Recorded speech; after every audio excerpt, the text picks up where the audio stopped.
दोस्तों, ये मूवी कुछ कातिलों की है जिन्हें दुनिया के सबसे खतरनाक किलर्स को मौत के घाट उतारना है। अगर ये लोग उन किलर्स को नहीं मार पाए तो वो इनकी माँ बहन एक कर देंगे और इनके पिछवाड़े में रशिया का रॉकेट लगा करके इन्हें दूसरी दुनिया के लिए लॉन्च कर देंगे। मूवी के शुरू में हम एक खतरनाक आदमी को देखते हैं जो एक बार में जाता है और उसके वॉशरूम में जाकर के एक आदमी की माँ बहन एक कर देता है। दरअसल ये आदमी एक खतरनाक कातिल है जिसका नाम मार्कस है। ये उस आदमी को नासा के रॉकेट में बैठा करके जब अपने घर की तरफ जा रहा था तभी इसके पास इसके कॉन्ट्रैक्टर का कॉल आता है। वो मार्कस से कहता है कि तुम्हें कल एक और नया काम करना है। तब मार्कस कहता है कि कल तो मेरी शादी की सालगिरह है, लेकिन जब वो फोर्स करता है तो मार्कस उसके काम को करने के लिए तैयार हो जाता है। इसके बाद हम मार्कस की वाइफ को देखते हैं जिसका नाम कार्ला था और उसकी एक बेटी भी थी जिसका नाम किम्बरली था। मार्कस की फैमिली उसके काम के बारे में कुछ भी नहीं जानती थी। आज मार्कस की शादी की सालगिरह थी, इसलिए वो कार्ला को शाम को तैयार रहने के लिए कहता है ताकि ये दोनों डिनर पर जा सकें और इतना कहने के बाद मार्कस यहाँ से चला जाता है। आज मार्कस को एक रशियन को मौत के घाट उतारने का काम मिला था, इसलिए वो उन रशियन को मारने के लिए एक रेस्टोरेंट में पहुँच जाता है। इसके बाद कार्ला के पास एक टेक्स्ट मैसेज आता है जिसमें मार्कस उसे भी उसी रेस्टोरेंट में आने के लिए कहता है। दरअसल कार्ला को ये टेक्स्ट मैसेज मार्कस ने नहीं बल्कि किसी और ने किया था।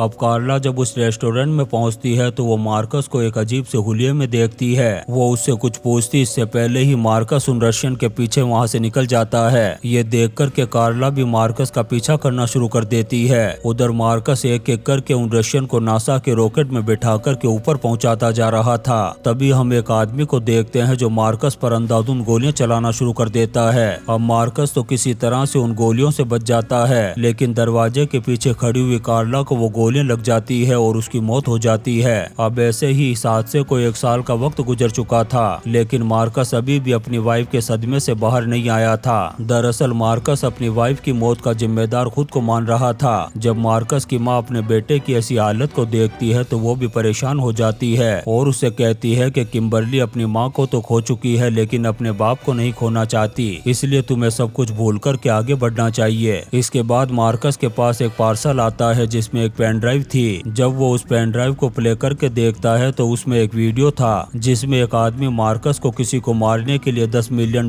का ऑफर दे रहा था, लेकिन मार्कस सब कुछ छोड़ चुका था, इसलिए वो इस वीडियो को इग्नोर कर देता है। लेकिन एक बार अगर कोई इंसान इस दलदल में फंस जाता है तो उसका निकलना इतना आसान नहीं होता। तभी मार्कस को पता चलता है कि उसकी बेटी को दिल की बीमारी है और वो भी हार्ट ट्यूमर। अगर टाइम पर उसका इलाज नहीं किया गया तो मार्कस अपनी वाइफ की तरह अपनी बेटी को भी खो देगा। अब इलाज के लिए बहुत सारे पैसों की भी जरूरत थी, इसलिए मार्कस अपने कॉन्ट्रैक्टर से मिलता है और उसे बताता है कि वो उस $10 मिलियन के ऑफर को एक्सेप्ट करने के लिए तैयार है। ये सुनकर के कॉन्ट्रैक्टर कोर्जा मार्कोस उसे कहता है कि इसके लिए तुम्हें दुनिया के सबसे खतरनाक कातिल ड्राकोस को मारना होगा और अगर तुम उसे मारने में कामयाब हो गए तो तुम्हें इसके लिए $10 दिए जाएंगे। ये सुनकर के मार्कस उसे कहता है कि ड्राकोस को तो आज तक किसी ने भी नहीं देखा, तो वो उसे ढूंढेगा कैसे। तब कोर्जो उसे कहता है कि आगे की इन्फॉर्मेशन जानने के लिए तुम्हें टोक्यो पहुंचना होगा। अब मार्कस टोक्यो पहुंचकर के एक होटल में कोर्जा से मिलता है। तब कोर्जा उसे एक रूम में ले जाता है जहां पर मार्कस अपने जैसे बहुत सारे असैसिन्स को देखता है जो पहले से ही वहां पर मौजूद थे।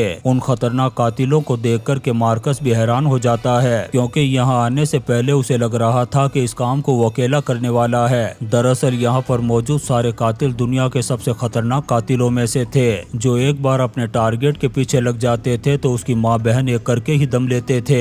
यहाँ पर कोर्जा इन सभी कातिलों की बात अपने बॉस से करवाता है। बॉस भी एक फाइल के जरिए से इन सभी कातिलों की डिटेल को पढ़ता है। इन्हीं कातिलों में आशा नाम की एक स्नाइपर भी है जिससे बचना मुश्किल ही नहीं बल्कि नामुमकिन है, और दूसरा कातिल जिसका नाम स्कॉड है वो पैसों के लिए किसी की भी माँ बहन ये कर सकता था। इसके अलावा रेन नाम का एक कातिल जो एक निंजा है, ये सबसे ज्यादा पैसे देने वाले के लिए काम करता है। बॉस इन सभी से कहता है कि तुम यहाँ पर किस लिए हो इससे कोई मतलब नहीं, बस तुम सबका एक ही काम है ड्राकोस को मौत के घाट उतारना। यहाँ पर मार्कस फिर से वही सवाल करता है कि ड्राकोस को तो आज तक किसी ने भी नहीं देखा। फिर वो बॉस से उसका नाम पूछता है। बॉस उसे कहता है कि तुम्हें इससे कोई मतलब नहीं होना चाहिए, तुम सिर्फ मेरे एम्प्लॉय हो। फिर बॉस इन सभी कातिलों से कहता है कि ये किलिंग तुम्हारे लिए एक कंपटीशन है, तुम सबको ड्राकोस को मारने के लिए एक दूसरे से कम्पीट करना होगा। फिर वो इन्हें कहता है कि एक एक करके तुम सबका सामना ड्राकोस से जरूर होगा और अगर तुम उसे नहीं मार पाए तो वो तुम्हारे पिछवाड़े में रशिया का रॉकेट लगा करके तुम्हें ऊपर पहुंचा देगा। फिर बॉस कहता है कि तुम्हें पैसों के लिए नहीं बल्कि अपनी जान बचाने के लिए इस गेम को जीतना होगा। लेकिन ये सभी कातिल अभी भी कंफ्यूज थे कि आखिर ड्राकोस दिखता कैसा है। यहाँ पर मार्कस को बॉस की बातों से पता चल चुका था कि ड्राकोस और कोई नहीं बल्कि बॉस खुद है। दरअसल बॉस ने यहाँ अपने आप को मारने के लिए दुनिया के सबसे खतरनाक कातिलों को जमा किया था। जब एक स्नाइपर को बॉस के ड्राकोस होने का पता चलता है तो वो डर के मारे यहाँ से जाने लगता है। तभी अचानक से गोली चलती है और उस स्नाइपर का काम तमाम हो जाता है। अब ड्राकोस इन सभी कातिलों से कहता है कि वो यहाँ पर बुरी तरह से फंस चुके हैं, इसलिए या तो तुम्हें अपने काम को अंजाम देना होगा या फिर मरना होगा।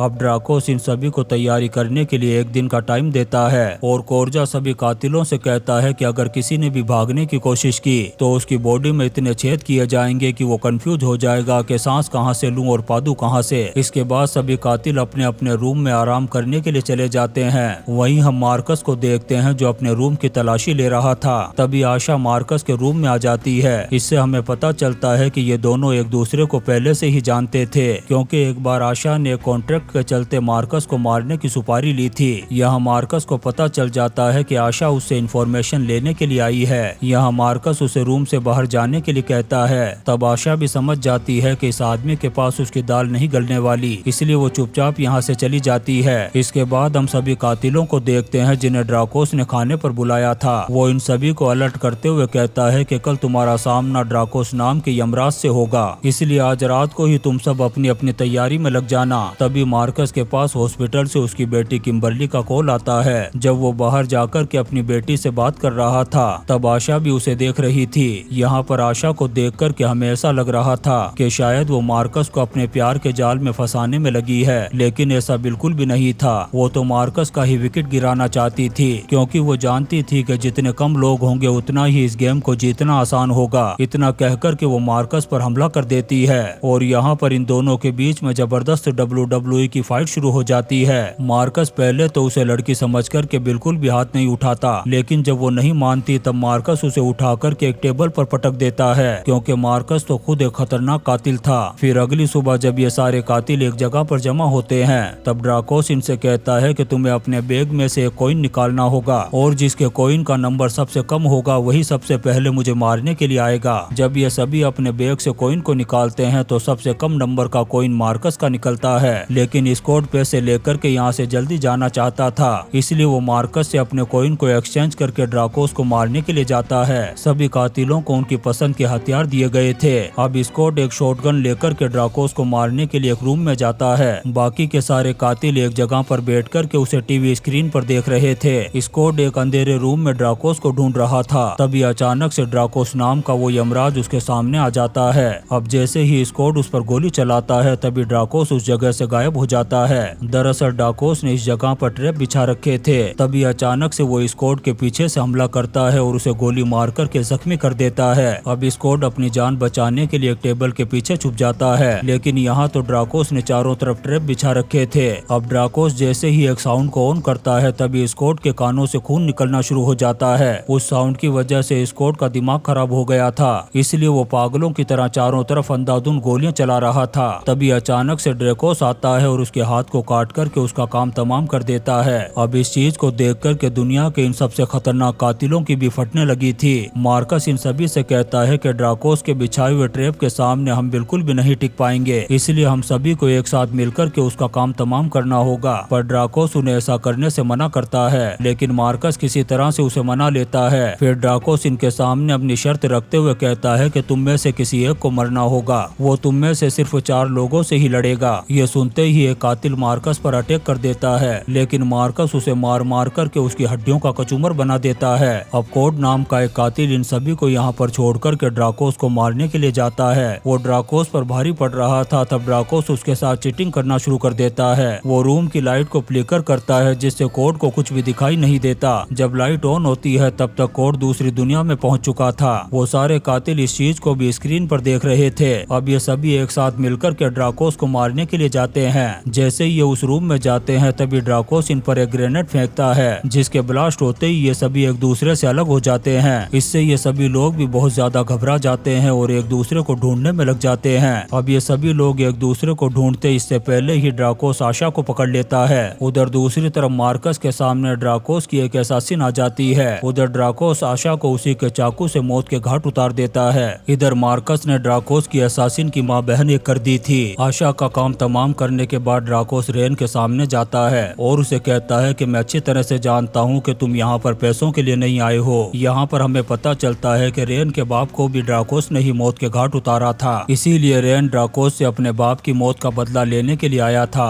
अब यहाँ पर दोनों के बीच में घमासान लड़ाई शुरू हो जाती है, लेकिन हमेशा की तरह ड्राकोस जब भी हारने लगता है चीटिंग करना शुरू कर देता है। वो यहाँ भी चीटिंग करता है और एक तलवार से रेन के पैरों को काट करके उसे मौत के घाट उतार देता है। वहीं दूसरी तरफ मार्कस अपने साथियों को ढूंढने में लगा हुआ था, तभी अचानक से वही कातिल उस पर हमला कर देता है जिसकी मार्कस ने धुलाई की थी। काफी देर तक इन दोनों के बीच में WWE की फाइट चलती है, लेकिन आखिर में मार्कस उसका भी टिकट काट करके नासा के रॉकेट में बैठा देता है। अब सारे कातिल मारे जा चुके थे और सिर्फ मार्कस बचा हुआ था। जब मार्कस ड्राकोस के सामने जाता है तब ड्राकोस उससे कहता है कि मैं पहले से ही जानता था कि सिर्फ तुम ही बचोगे। इसके बाद मार्कस ड्राकोस पर शॉटगन से हमला करता है, लेकिन ड्राकोस उस गन को छीन लेता है। जब ड्राकोस हारने लगता है तो फिर से चीटिंग करता है और रूम की लाइट बंद कर देता है, लेकिन वो नहीं जानता था कि मार्कस तो उसका बाप है, वो अंधेरे में ही उसकी माँ बहन एक कर देगा। मार्कस अंधेरे में ही ड्राकोस की हड्डियों का कचूमर बना देता है। जब लाइट ऑन होती है तो ड्राकोस अधमरा होकर के जमीन पर पड़ा हुआ था, लेकिन तभी वो एक कांच का टुकड़ा उठा करके मार्कस के सीने में घुसा देता है, लेकिन मार्कस हिम्मत नहीं हारता और वो उसी कांच के टुकड़े को ड्राकोस के सीने में घुसाने की कोशिश करता है। तभी पीछे से कोर्जा आकर के मार्कस पर गन पॉइंट कर देता है और उसे कहता है कि तुम इस गेम को जीत चुके हो। यहाँ पर कोर्जा उसे एक कार्ड देता है जिसमें उसके जीते हुए पैसे थे। फिर मार्कस जब यहाँ से जाने लगता है तभी ड्राकोस उसे कहता है कि मुझे तुम्हारी मदद चाहिए। ड्राकोस उसे बताता है कि दुनिया के सबसे खतरनाक कातिलों का एक ग्रुप एक खतरनाक प्लानिंग कर रहा है और उन्हें रोकने के लिए मुझे तुम्हारी मदद चाहिए, लेकिन मार्कस उसकी मदद करने से मना कर देता है और कहता है कि मैं अब सिर्फ अपनी बेटी के साथ रहना चाहता हूँ। इतना कहने के बाद वो यहाँ से चला जाता है। फिर हमें कुछ महीनों बाद का सीन दिखाया जाता है जहाँ पर हम एक रेस्टोरेंट में मार्कस को किम्बरली के साथ देखते हैं जो पूरी तरह से ठीक हो चुकी थी। तभी मार्कस के पास एक वीडियो आता है जिसमें एक एसासिन उसकी वाइफ को मार रहा था। तब मार्कस किम्बरली को साइड में बैठ कर के गेम खेलने के लिए कहता है। तभी यहाँ पर ड्राकोस आता है और मार्कस को बताता है